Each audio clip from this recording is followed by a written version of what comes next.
Good morning, John. Good morning. First of all, thank you for taking the time to do this interview. In the following, we would like to talk with you about two main topics. The first topic is about teaching collaboration between Tamanagara University and your University of San Francisco. As we know, this is the second time you, you have been here with your student from the University of San Francisco.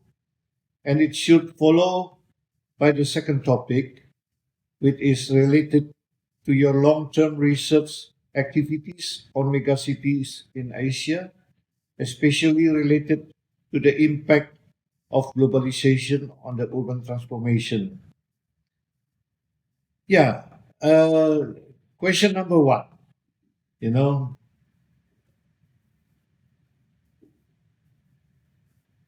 so the first topic is about the relationship between the visit from you and your student, yeah, from international study program in to Jakarta, with this uh, umbrella, under umbrella the collaboration between the two university about a learning program. You know, the question is, you have you once have explained that in the era of the globalization like now, we increasingly need to organize international cooperation between universities, involving lecturers and students from both sides. Can you explain more the importance of this kind of activity? Uh, and then uh,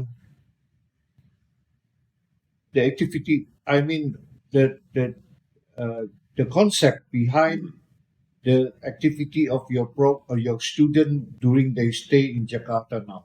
Okay. Well, thank you so much for having me. I'm really honored that you selected me as one of your interviewees for this series that you're doing here at UMTAR. And I appreciate your friendship and also the collaboration that we've had as scholars since 2019 when we first met. Um, the opportunity to bring students from the University of San Francisco in the International Studies program where I teach to Jakarta and to work with UNTAR to facilitate the visits and site visits, workshops, and conferences that we've had both in the last iteration in 2023 and this time has been one of my greatest professional accomplishments. I'm more proud of this work than of any of the work I have done, and perhaps more proud because the work is not just mine. There's so much work that has happened here among the faculty, yourself, but so many others. Pak Kamal, Nadia, Regina, all have played an instrumental role in my own education and the education of our students. As a professor of international studies, I feel like it is one thing to study the world from where you are and to sort of say, okay, well, from the United States, I look at a country like Indonesia, or like China, or a country like Peru, and I say, these things are interesting to me.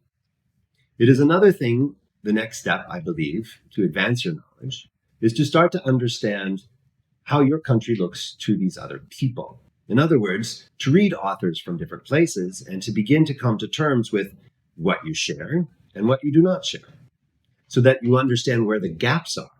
And I think then the third stage is to begin to close those gaps. In an era of globalization, we find that we're all at each other's doorsteps. And there are many problems, but there are many advantages. And to speak of the advantages, I would say one of the greatest advantages is to be able to have a university collaboration with a country in the global south, a university which is like ours, a private university operating in a global city that has similar opportunities and similar limitations. most scholars of urban studies, and indeed in international studies, would not consider a comparison between San Francisco and Jakarta as a comparison of equals. You know, Jakarta might be seen to have much to learn from San Francisco because our development proceeded earlier. I disagree.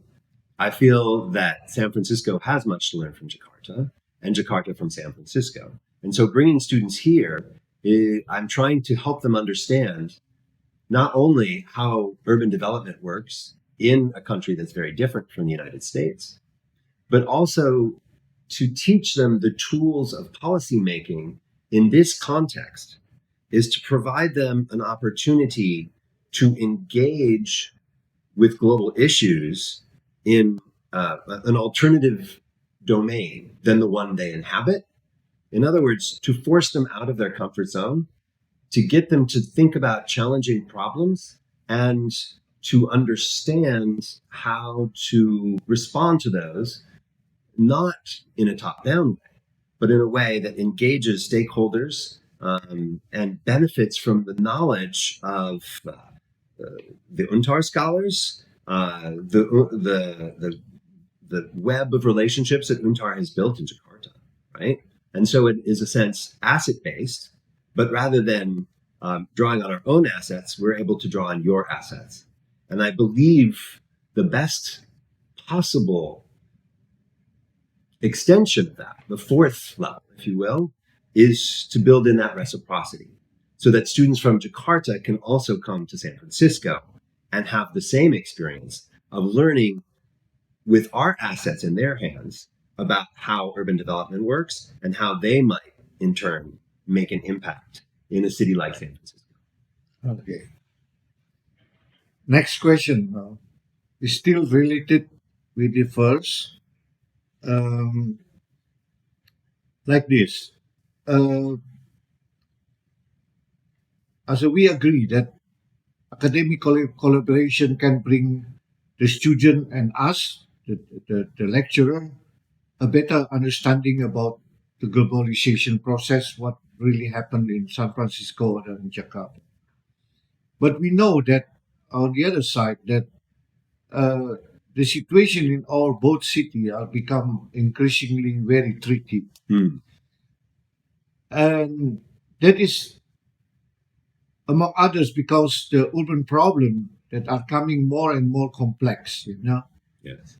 The question is, if we, let's say, take the step now to upgrade our collaboration in the learning process, so we can maybe, what do you think about maybe a research collaboration? Do you think it is a good, because it's a good instrument, you know, it's a good possibility through the research collaboration that can help us to produce conceptual and strategic thinking to increase the capability of our city to anticipate the process of globalization. Because many people say that we are so very different from each other. So it is the problem is different and the capacity different, potential is different. Collaboration, not you can learn what, but you cannot apply on the other side. You know? So what did you think about it? I mean, obviously, globalization is something that we all share and something that we all experience differently based on our locale, right? Localization is part of globalization. This is a yin and a yang. But the important thing, I think, is to build on the principle of reciprocity as scholars, right? In other words, yes, research collaboration is important because it shows that we, American scholars, can learn from you, scholars in Jakarta. There's much to be learned from you, not only about Jakarta. And yet, you know, because the way I see it is, you know, you experience globalization through the lens of your locality, And this can tell us much about how globalization works. We experience globalization through the lens of our locality. This can teach you much about how globalization works. Because if we only look at our urban problems, the urban problems that are caused by globalization, I agree, they are divergent, but there are enough overlapping themes. There are areas of mutual interests and mutual problems, right, that we can outline. In the course of our time working together, I first came for a conference. Well, I first came for research and then came back for a conference here, the International Forum on Urbanization in 2019. And I learned much from all of the scholars who came from all over the world. But coming back with students and then having a conference on globalization here, putting scholars from San Francisco together with scholars from Jakarta, and then doing it again last year in 2024 in August in San Francisco with scholars from Jakarta who came for site visits and workshops in San Francisco. And then, we completed this tour with a conference held at Spur Urban Center in San Francisco. We brought together many practitioners, as you did in Jakarta, to discuss with the academics the kinds of global issues that both of our cities were facing. And I dare say in both conferences, we found a lot to talk about. There was no shortage of overlaps and mutual interests. And, San Francisco has its own urban issues right now. And I must admit, having lived in the Bay Area in the 90s, and then coming back again in the aughts and living there, almost 20 years since, I've seen many different phases of San Francisco urbanism, San Francisco development, and San Francisco crisis. And right now we're in a crisis, right? It is a globalization-caused crisis. It is a COVID-caused crisis. And it is a technology-caused crisis. In other words, we're losing our storefront retail because people are shopping online. And the storefront retail is so expensive, it's no longer reasonable or rational for most shop owners, most stores, to keep their retail locations in San Francisco. Therefore, we're at an inflection point. And this is what we discussed in August. What can we learn from Jakarta about this inflection point? What resources does Jakarta have that we could draw upon in order to help us past our crisis? And I think these kinds of issues are very important for us to take away. While globalization, I'll come back to this theme I spoke at the beginning, it's a universal process. In other words, something we all experience, but all experience differently, right? The differences provide perspective, which sometimes illuminate our own challenges and new ways to consider them and new alternatives to apply into our own systems that would not have come out of our thinking if we had just thought about our urban problems from the perspective of our own locality. Thank you. The following topic, what we like to talk with you is related to your long-term research activities on megacity in Asia. In this regard, we want to ask you about the findings of your research on the socio-economic and cultural transformation we are initiated through the globalization in Jakarta and San Francisco in particular.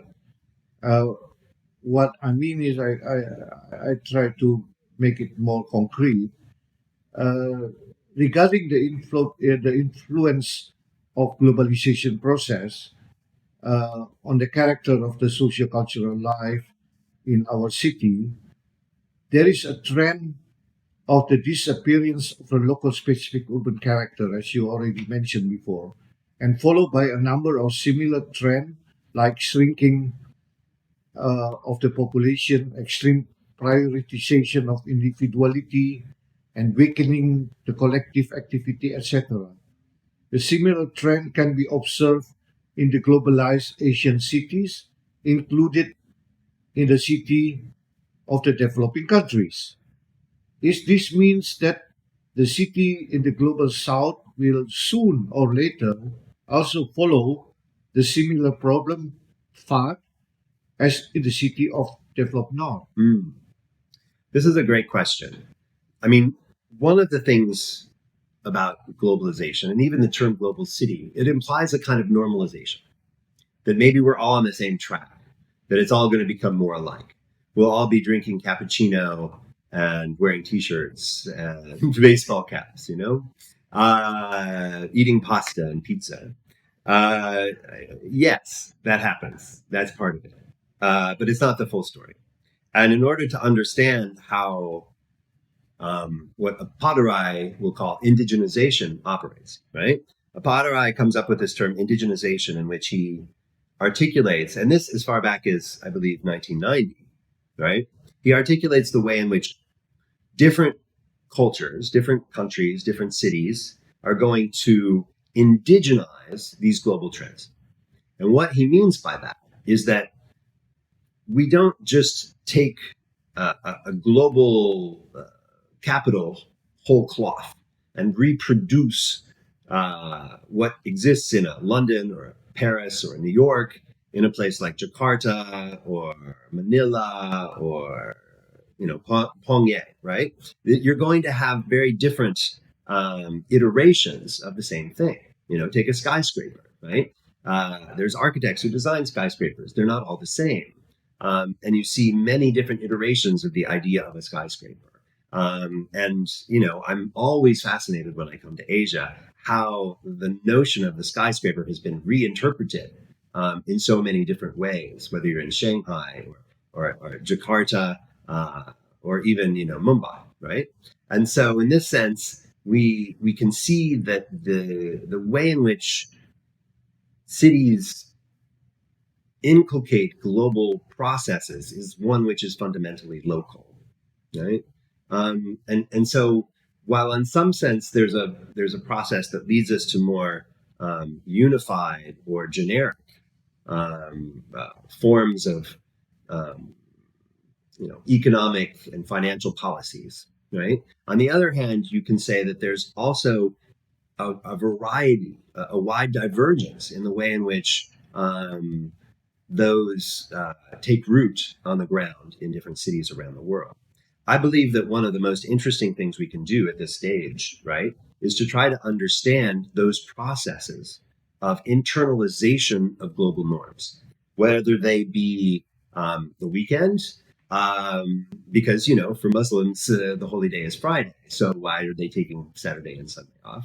Or the skyscraper, the green belt, any of these sort of generic, urban terms we could take up and think about, how does this concept, the central business district, find its realization in different countries? And if we compared those different manifestations coming to fruition at different moments in history, moments in our collective history, but moments in the national history and the urban history of any individual city, then we start to understand the complexity at work behind the process of globalization, the ways in which it's not only localized, but the way in which it's appropriated, if you will, by each locality in ways specific to that place, and what that can tell us about the society, the politics, and the culture of that city.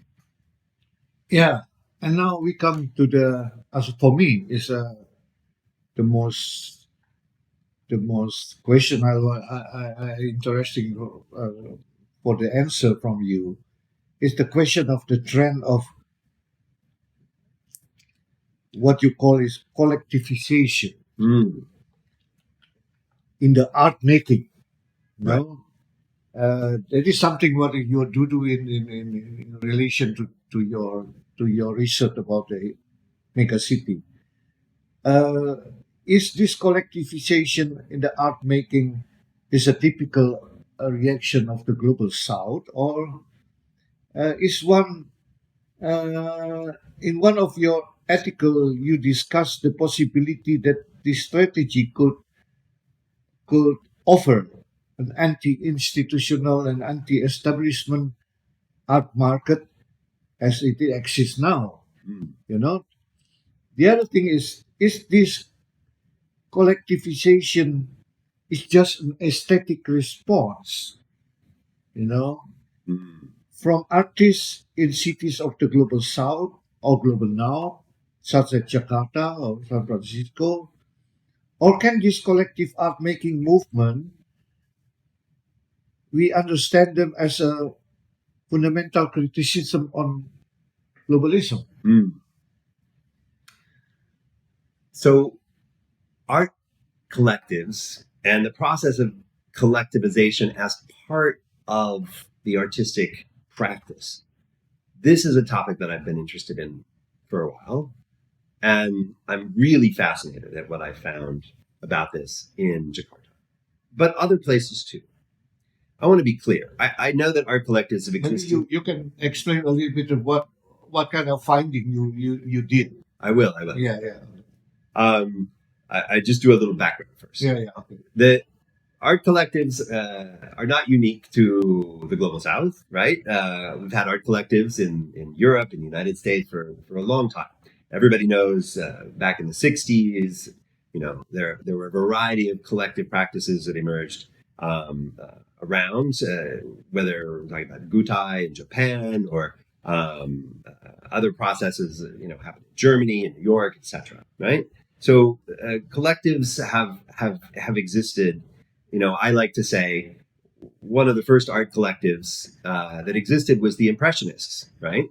Because these are a bunch of artists who gathered together to exhibit their works in public in a space that was not state controlled and not controlled by a commercial enterprise, right? It was, in effect, a third space, that alternative that's not home and not, the state, right? But actually creating their own, opportunities to launch their careers on their own terms, right?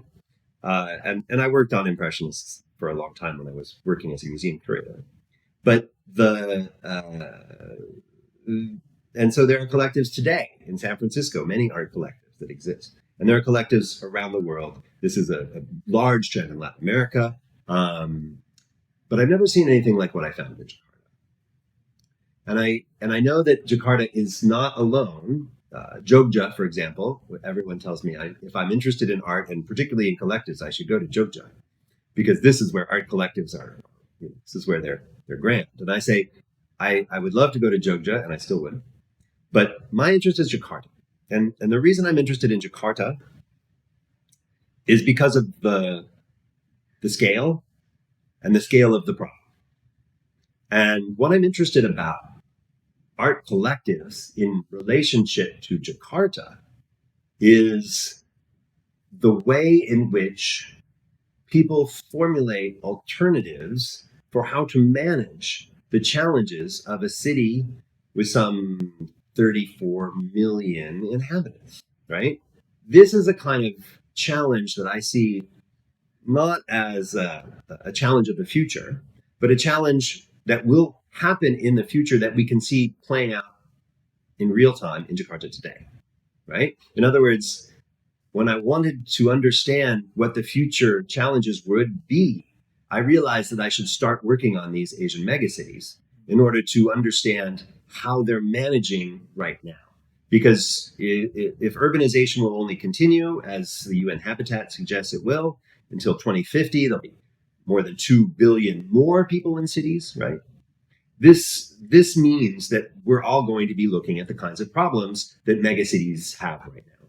And so the collectives give me an opportunity to investigate how artists have responded to these enormous transformations that Jakarta has seen over the last 30 years. One of the main collectives that I have done research on, Ruang Rupa, we call Ruru. Ruru has been around for 30 years. So they have a history which parallels the history of Jakarta's transformation into a megacity, right? And this gives me an opportunity to understand how artists have responded. Now, I myself believe in collectivity as an alternative to many of the problems that excessive individualism and materialism create in a capitalist society. And so therefore you might say I have a predilection for collectivity, to learn more about it. When I was in college, I was in a co-op, right? So this kind of thing is something that interests me personally. Whether I would see it as just an aesthetic response, well, yes, it is an aesthetic response. In other words, it is a way of figuring the formal significance of the real world challenges and making that visible to others. That's, to me, what an aesthetic response does by an artist, right? But it is an aesthetic response that's realized through social means, right? In other words, through collaboration and community, through working with others, not only other artists and other artist groups, but also communities and community groups, integrating themselves into a community where they inhabit, as Ruru has done, and working with the community to develop and promote the interests of the community as the community members articulate those interests, right? Which is not going to the government and saying, this is what do you think we can do to help development in this neighborhood? Not the sub-district level, not the district level, not the city level, not the state level government, right? No, this is going to the people and saying to the people, what can we do together, right? And so for me, this is a very interesting response that in some ways works around the problems of globalization that we talked about, right? It works around the sort of the influence of global capital, right? It does not pretend these things do not exist. In fact, most of the artists in Ruru have day jobs. They're not making a living from being artists. They are actually, they have to support their work in other ways. And yet at the same time, the work that they do with the collective builds capacity, not only for the collective, but for the community in which they're embedded. And in a sense, to me, that's a very inspirational story, but it is also points a way forward towards how we might come to understand not only the art world differently, but the urban environment differently. Yeah. Maybe a little bit about you have a comment about the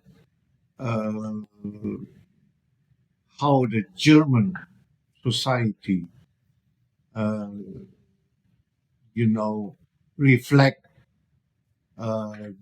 the appointment of Ruang Rupa as a collector as curator of a documenta. And as you know that a part of them are mostly from the political side, or to my opinion, as totally misinterpretation about the anti-institutional and anti-establishment of Ruang Rupa as anti-Semitism. Mm. On the other side, I have a feeling that the art world in Germany, and also the academic world in Germany is welcoming and then it showed that a lot of member of Ruang Rupa has got a guest docenture professor in Germany. Mm-hmm. What is your comment about that? So this is a very delicate subject, right? Because in Germany, anti-Semitism is a very serious problem. If you're a country who's a history of, the Holocaust and the death being responsible, the state being responsible for the death of 6 million Jews, right? This is a tragedy that they cannot just simply slough off. They need to be alert and concerned about anti-Semitic activities in their country. I think they also need to be concerned about Islamophobia, because I see a lot more of that being very active in Germany today. But anti-Semitism is very much alive and well there. So this is something that the state needs to be concerned about. But there's a gap, if you will, between the state and many of the practitioners who operate in Germany as artists. And this has become more visible since Documenta, after the Hamas attack on Israel which was followed by an endless bombing campaign, which continues to this day on Gaza, right? And Germany has very steadfastly supported Israel in this, and the German state has condemned any artist, Jewish, Arab, or otherwise, who has voiced support for Palestine. This is a very politically volatile situation. But let me dial the clock back to 2022, when Rowan Rupa was the curator of Documenta, one of the largest art world exhibitions in terms of the significance in the international art world, in terms of the funding that's donated to it, primarily by the German government, and its significance. For Documenta 15, which happened in 2022 in Kassel, Germany, where the Documenta happens every 5 years, the committee for the foundation that selects the curator chose for the first time an artist to curate the biennial. They chose for the first time an artist from the Global South to curate the biennial. They chose for the first time a collective from the Global South, an art collective from the Global South, right? All in one. They broke so many different Tradition. yeah, they broke traditions. The foundation, the Documenta Foundation, and the committee that selects the artist, that selects the curator, they really they did a very advanced thing by selecting Rowan Rupa to curate the exhibition. And to be honest, I had met them and done research with them before they got selected. And when I read in the New York Times that they had been selected to curate Documenta, my jaw hit the floor. I could not believe it, because I know that the Documenta is the highest of highs, and I know that Rowan Rupa works at the level of the people on the ground in their community, right? So it seemed to me like a really progressive decision on the part of Documenta. Yeah. But we started to see problems even before Documenta began, because they had selected a group of collectives from around the world, and there are many collectives from Germany. And Europe in general, only one from the United States, and none from Israel. And this caused consternation, because there was a Palestinian collective that had been selected that did not see themselves as Israeli because they're in occupied territory. But in German terms, having a Palestinian group without an Israeli group is an unfair contest, right? You need to have both sides, right? In order for it to be politically acceptable, right? And so there was a little controversy even before the exhibition started, when the list came out of who the collectives were involved. But Rowan Rupa did a radical thing in their curation of the biennial, or the quintennial, excuse me, because it only happened every 5 years. They selected a group of co-curators with them. They called them Lumbung members, Rice Barn being their Lumbung. Yeah. Being their central principle that held together the exhibition. They made it very clear this is not a theme. This is a strategy. This is a principle, right? So the Lumbung members, and then they selected 53 Lumbung artists, right? That they were going to give places in the exhibition to. But then they said to these artists, look, we're not going to tell you what to do. In the old days, right, when people curated Documenta, they would go to an artist studio, they would pick some works, or they would commission a work, and they would say, okay, this is what I want you to produce for Documenta, or send these 10 paintings or something like that.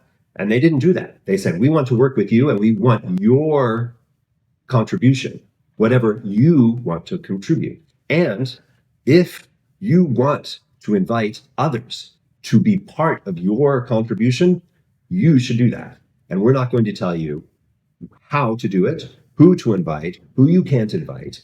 In other words, the whole role of the curatorial executive was thrown to the wind, right? And this is a fundamental concept in the art world. The curator is the boss. The curator decides, the curator picks, the curator combs through the world's artists and picks the ones that person, that individual thinks of as the most significant of that moment, and brings them to Kassel and sets up the work and hangs it the way they want to, installs it in the building that they want to, and it's all controlled by the curator. And they said, we will not do that. We will engage people. We will ask them to come. We will ask them to bring their practices here, but we will not ask them to produce work. We will not. They had to negotiate with them. They had to bring them to Kassel to negotiate the buildings. You know, when I talked to Ruru, actually during the opening, right at the time of the opening, they explained to me, some of the members explained to me, no, we didn't tell people what to do. The biggest challenge we had was trying to figure out which buildings to put which artists in, because sometimes there were several artist groups that wanted the same building, and we had to figure out how to distribute them equitably, right? But basically, they wanted no form of control. But the Germans wanted them to have control. The Germans, when they found a problem, which did come up as soon as the exhibition opened to the public, right? There was a mural by an Indonesian collective from Jogja, Taring Padi, that contained at least 200 figures, right? And it was a mural about overturning the Suharto government, right? The New Order.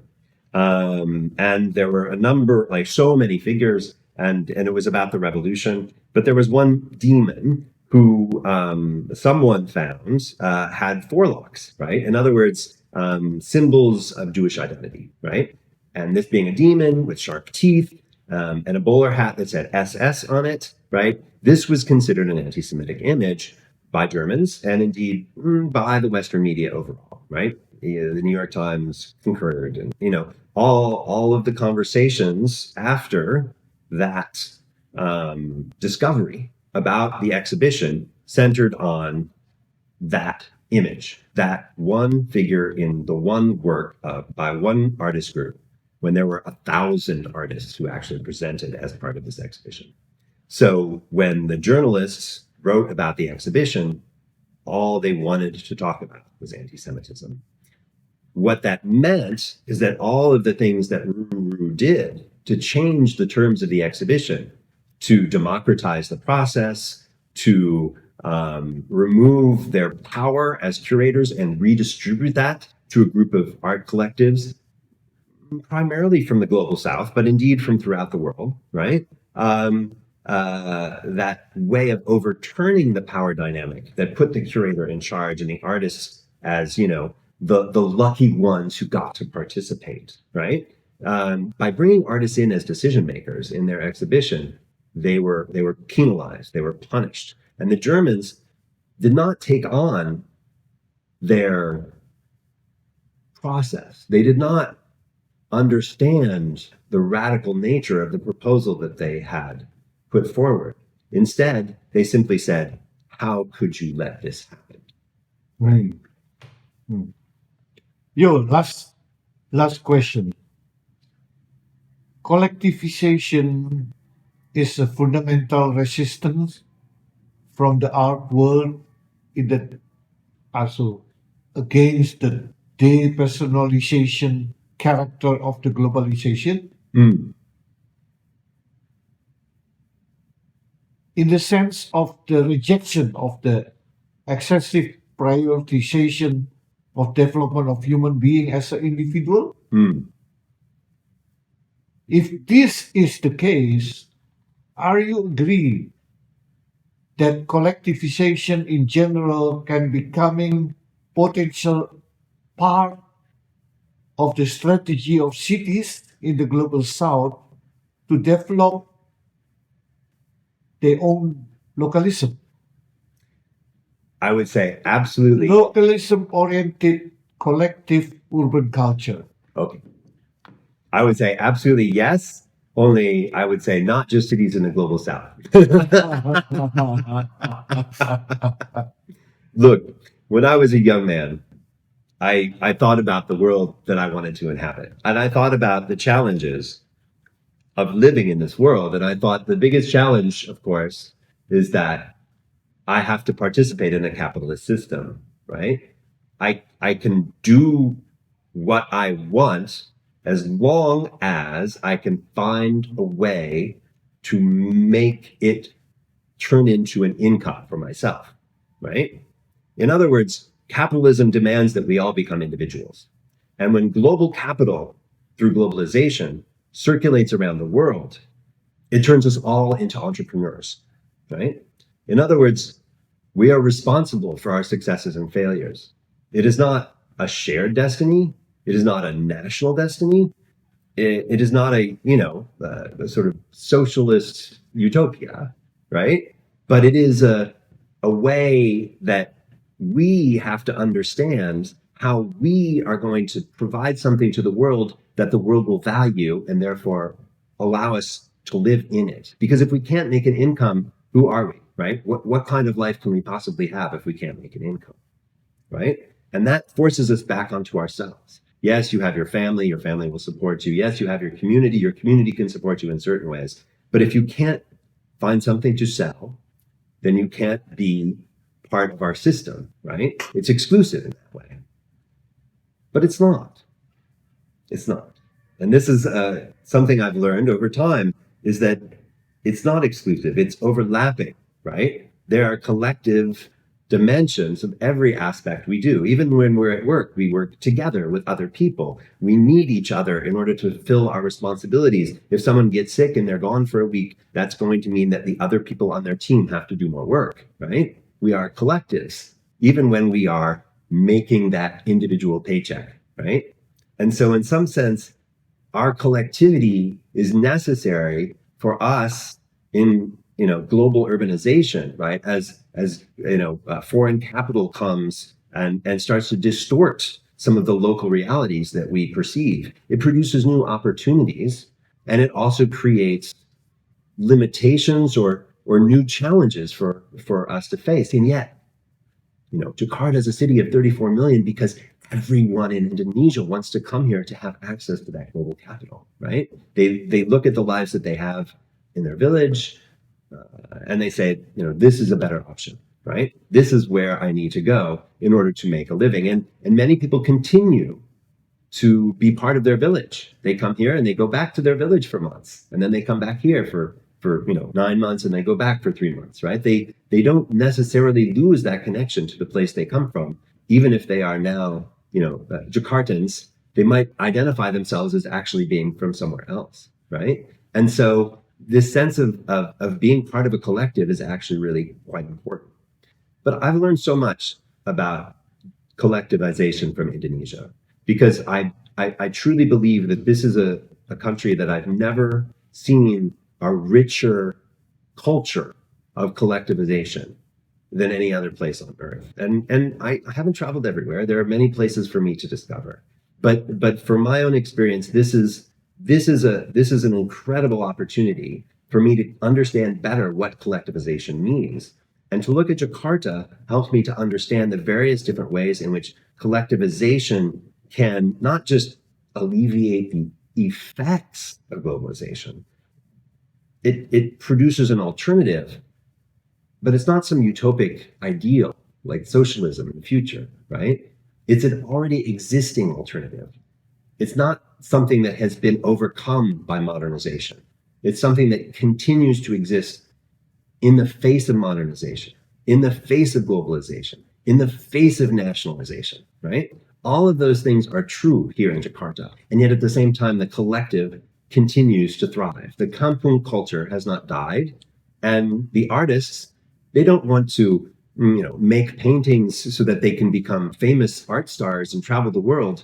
They want to help their community. They want to engage with the challenges that their city faces. And this is not true of all of these artists here, but I've met so many who are more interested in working together and the benefits that they can reap from sharing resources, right? In order to expand the capacity of not only what they can do as individual artists, but what they can do as members of a global city, which is really part of being a global community. For me, this has been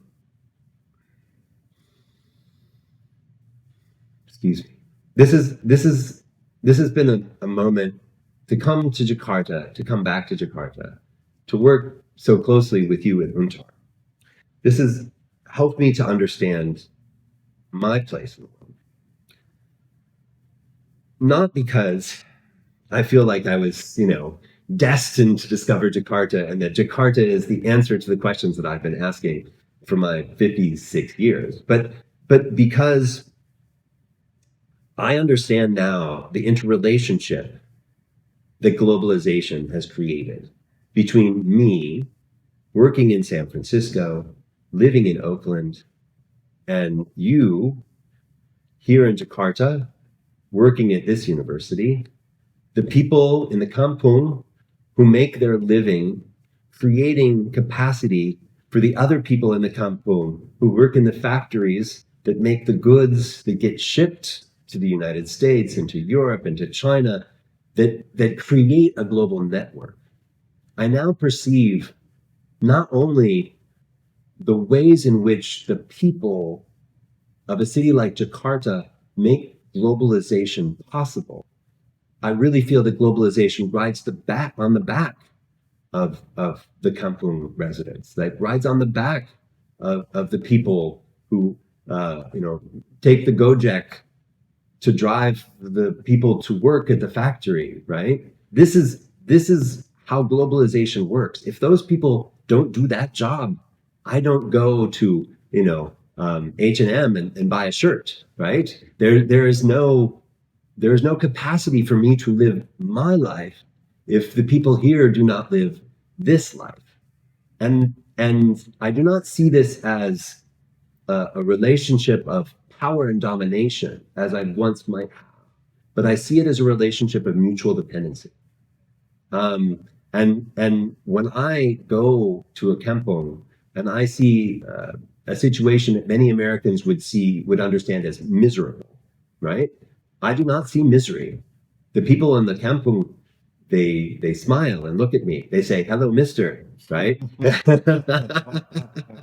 They are not trying to rob me. They are not trying to scam me. They are not begging for me to give them something. Yeah. They see themselves in relationship to me, and I can see myself in relationship to them. And that, for me, is an incredibly meaningful thing, not just because of the interpersonal dynamic and the warmth and humanity that I receive from the residents of Jakarta, but also because I see this as a connection that globalization has fostered between the work that we both do to make the world a place that is livable for all. Wonderful. John, thank you very much. Thank you.